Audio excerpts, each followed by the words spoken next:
के उद्देश्यों को, लोकतंत्र को स्वस्थ रखने की प्रक्रिया है।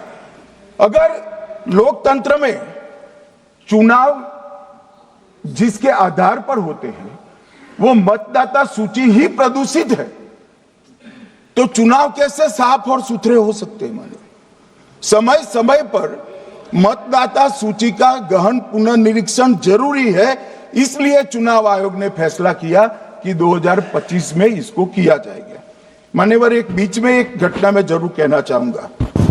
2010 में एक चुनाव आयुक्त महोदय ने निर्णय किया कि रिटर्निंग ऑफिसर को मतदाता सूची में से नाम काटने का अधिकार नहीं है, और उसके बाद से किसी की मृत्यु हुई तो भी नाम नहीं कटते थे, कोई एक क्षेत्र से दूसरे क्षेत्र में गया तो भी नाम नहीं कटते थे, एक व्यक्ति का ट्रांसफर हो गया तो कोयम्बटूर से वो शिमले चला गया, भारत सरकार का कर्मचारी है तो उसका नाम कोयम्बटूर में भी रहता था, शिमला में रहता था, क्योंकि 2010 में,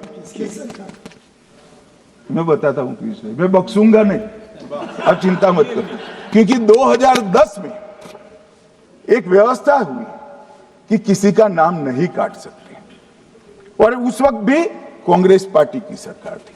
तो एक गहन पुनर्निरीक्षण क्या है? मानिए, एक गहन पुनर्निरीक्षण है कि जिनकी मृत्यु हो गई उनके नाम कट जाए, जो 18 साल से बड़े हो गए उनके नाम जोड़ जाए, जो किसी भी प्रकार से 2 जगह मतदाता है उनके नाम कट जाए, और जो विदेशी नागरिक है उनको चुन चुन कर डिलीट किया जाए। ये गहन पुनर्निरीक्षण। और मैं आज इस मंच से, आपके माध्यम से इस सदन को और देश की जनता को कहना चाहता हूं, क्या कोई भी देश का लोकतंत्र सुरक्षित रह सकता है जब देश का प्रधानमंत्री और राज्य का मुख्यमंत्री कौन हो वो घुसपैठ ये तय करेंगे? मान्यवर, नहीं रह सकते। एक मतदाता का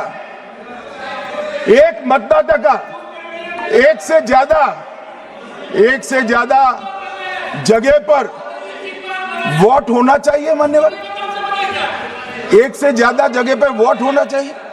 जो लोगों का मृत्यु हो चुका है, मान्यवर, जिन लोगों का मृत्यु हो चुका है उनका वोट मतदाता सूची में होना चाहिए। मान्यवर, ये SIR और कुछ नहीं है, मतदाता सूची का शुद्धिकरण है। मैं मानता हूं इससे कुछ दलों के राजनीतिक स्वार्थ आहत होते हैं। मुझे उन दलों के प्रति एक प्रकार से अनुकंपा भी है, क्योंकि देश के मतदाता तो वोट देते नहीं हैं, ये थोड़े विदेशी दे देते थे, वो भी चले जाएंगे।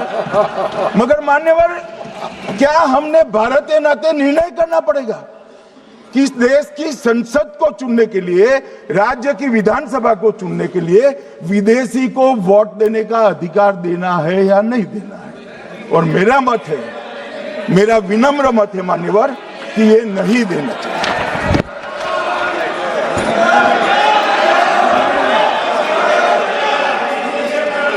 दादा बैठ जाइए, प्लीज प्लीज। मान्यवर,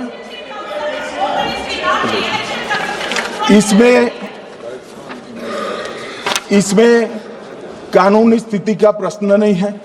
अभी सांसद महोदया बोला